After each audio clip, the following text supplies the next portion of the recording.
Hey YouTubers, RadFlikInc's back with another video. Today I'm going to be counting down my top 10 favorite horror movie remakes.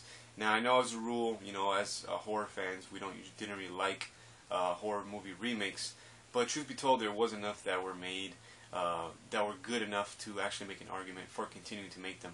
I'm not usually generally a fan of them either, but at the same time, like I said, there's enough that are good enough to actually make an argument to keep making them.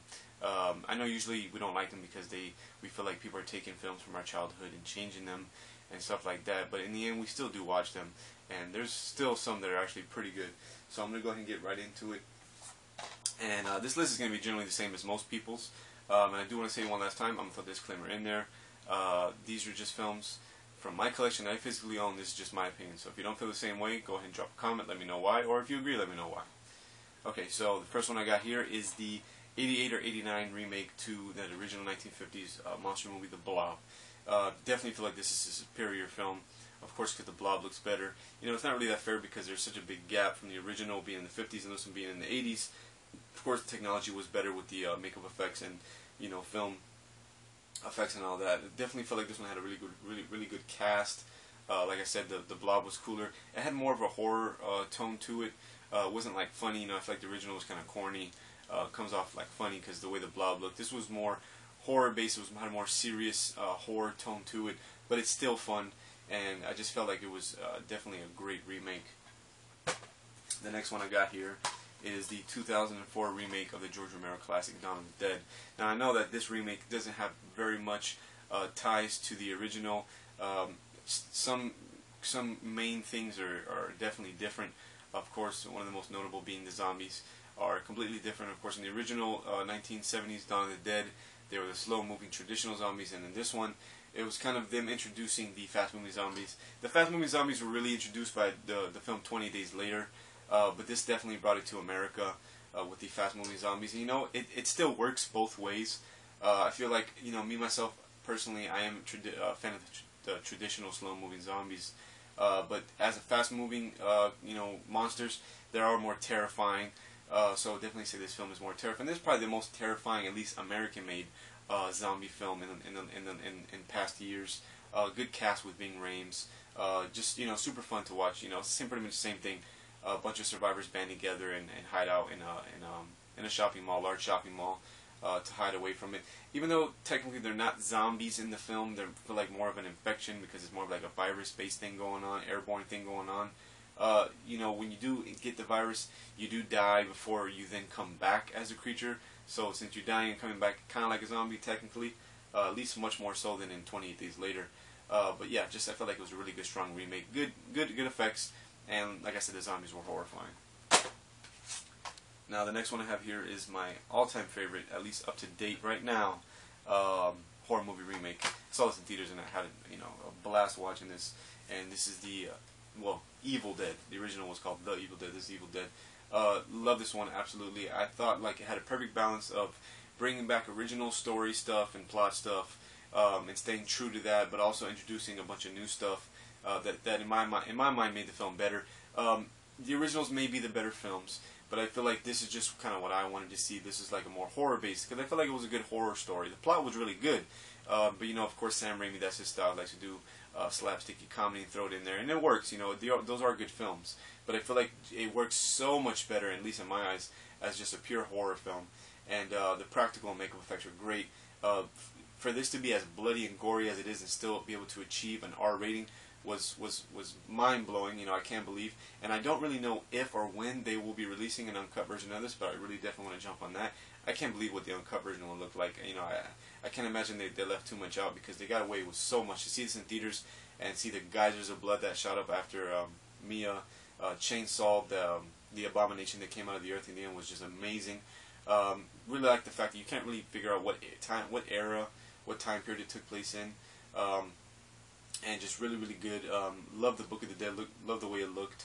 And it was just great. And I love the fact that Mia is kind of the new Ash. I picked up on that. I kind of figured, I don't know if anybody else picked up on that, but just the fact that in the beginning, as soon as they said her name, just the fact that she had 3 letters in her name, I was like, oh, she's a new Ash. And I thought like it worked. And I don't know. The next one I have is David Cronenberg's remake of the original 1950s The Fly. Definitely love this film. Haven't really ever seen the original, but a lot of people do say that this is by far the superior film. So I don't really ever think I'll ever watch the original. Of course, Jeff Goldblum playing the role he was born to play as the kind of nerdy but still like suave, sophisticated, like sexy guy, and playing opposite of that woman that I can't really remember her name right now, but they played opposite before, and I really like their chemistry they have on screen. And of course, it's really, really good monster makeup effects. The transformation scene is so gross, and as he begins to kind of fall apart and deteriorate with the fingernails and all that stuff, it's gross, but it just looks phenomenal. And the end is tragically sad, but definitely a very, very good ending too. Though I definitely love this film. The next one I got here is one that I kind of contemplating on not including, but I feel like I've never really talked about this on my page and really debated about it with anybody. So this always brings up a lot of material to debate on, and it is the 2007 Rob Zombie remake to the Halloween film. And I felt like what he did was good, but I felt like what he did with it wasn't that good. I like that he did try to introduce more backstory to the character of young Michael Myers. I like the fact, because in the original, of course, they start with the night he's already killing his sister. You don't know why he's doing this. They kind of show why, at least Rob Zombie's idea of why he's done it. He's kind of grew up in a bad home, and his stepfather's very abusive.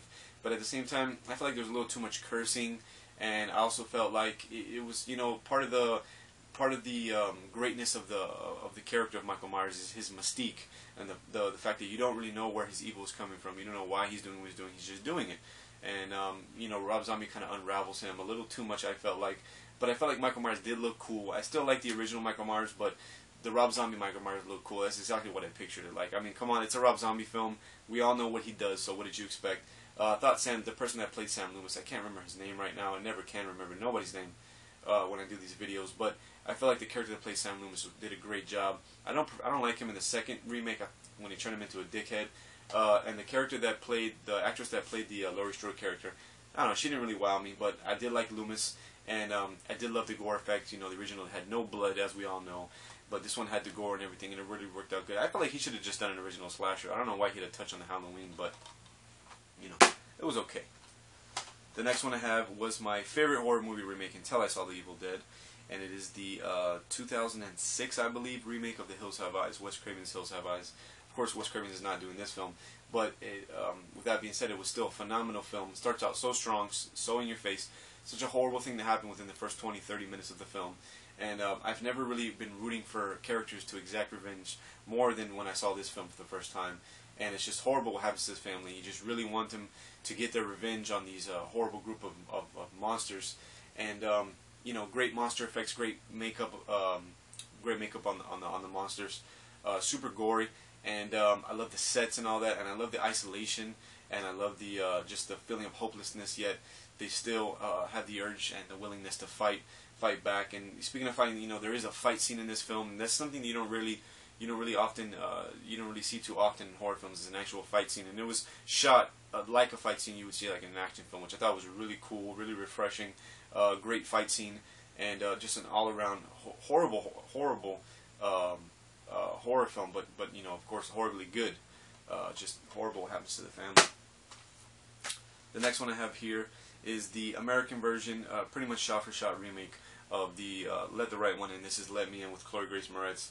And I felt like if anything, all this really did was bring the original film, Let the Right One In, the Swedish film, to the attention of more American people, because I feel like a lot of people would see this and then love it so much to go ahead and research and find out that there was an original, and then go see that. And of course, the original is a superior film. I did it kind of backwards. I saw the original first on IFC, and I loved it, and it led me to this. I thought this was a really strong remake. Of course, the original is better, though. But I thought Chloe Grace Moretz did a really good job with Cody Smith-McPhee. I feel like there was a lot of good chemistry between them. Great story. The old man that is like her handler, that, I forgot his name. I can't remember anybody's name, but I thought he did really well. Really good story. I love the way she sticks up for him. And, it's pretty much the same thing as the original, but it's just so strong, and I thought they did a really, really good job. And I like the way she looks when she turns into a vampire, and there was just so many great moments in this film. The next one I have here is one of the first horror films that I actually ever saw when I was younger. and is the 1990 remake of the George A. Romero classic Night of the Living Dead. And this is directed by Tom Savini, which is great because, you know, he's a huge inspiration to me. I used to want to do practical and movie effects when I was a little bit younger, and it's great to see that he could do stuff other than makeup. You know, he directs and he does a great job in this. Of course, the zombies are the classic traditional slow-moving zombies, which I absolutely love. It's pretty much, again, another kind of shot-for-shot remake. Same things going on. They even have a black male as the lead starring role. Of course, Tony Todd does an amazing job. The guy's been in so many horror films. It's just does a great job every single time. And just love this. Felt like the makeup was really good, and the cast was really good. And this is kind of like for like the newer generation to kind of get into zombie films, because I'm sure like most kids that are at that age, when I was that age, you know, it's really hard to get into the original Night of the Living Dead because it's so old and it's black and white. When I was young, I really couldn't get into that. It felt like so far away from me. So this really got me into zombie films, and absolutely love this film. The next one I got here is the 2003 remake of the Texas Chainsaw Massacre. Now, I recently talked about the original, how I didn't like it as much as most people do. But at the same time, I feel like this is the film that I expected to see when I saw the Texas Chainsaw Massacre, the '74 classic. This had the gore that I thought the original should have had. The original still has the better setting. It's more creepy. It's sadistic, and just the feel of it is really gritty. This has more of the visuals and stuff like that, which was what I was seeking when I saw the original film. Great cast with Jessica Biel. Of course, like I said, great gore. Arlie Ermey is great as the character, as a sheriff. It still has what do you call it? It still has the creepiness, but like I said, just the gore. You know, and I love the last 20-30 minutes of this film. The whole chase scene between Leatherface and Jessica Biel, I thought was great. The whole cat and mouse and the way it ends was phenomenal. So just absolutely love this. I love the second one too. The beginning, I thought that was really good. But yeah, I prefer this one over the original Texas Chainsaw Massacre as well, if I'm being honest. And the last one I have is one of my favorite horror movies, and definitely my favorite all-time monster movie, is John Carpenter's remake of The Thing, of the 1950s The Thing. There's so much I can say about this film. Just a couple of strong points real quick though. Definitely love Kurt Russell, love the cast, love the setting, love the set Outpost 31. You know, the setting in Antarctica makes it like, you know, the you know, the desolation of it and isolation of the whole thing makes them feel really helpless. And you know, the whole fact that the alien could be inside of anybody really gets you. You built a lot of the way they built tension, and the guy that did the monster makeup in this just did a phenomenal job. I watched the special features. I can't remember his name, but I just felt like he did an amazing job. He, you know, definitely gets thumbs up. And there's so many memorable scenes in this film. Of course, monster scenes with the opening of the guy's chest and biting the guy's arms off, and the scene in the dog kennel in the very beginning. Just a great film. I thought it was on a couple times a year because it's absolutely phenomenal John Carpenter remake. Again, I haven't seen the original, I think from another world, but I feel like this film definitely is a great remake because it's a great film. Alright guys, well that is my top 10 favorite horror movie remakes. So go ahead and leave your comments now on you know, talking about whether you agree or disagree with my choices and the reasons behind them. And you know, go ahead and thumbs the video up. And alright, see you guys next time.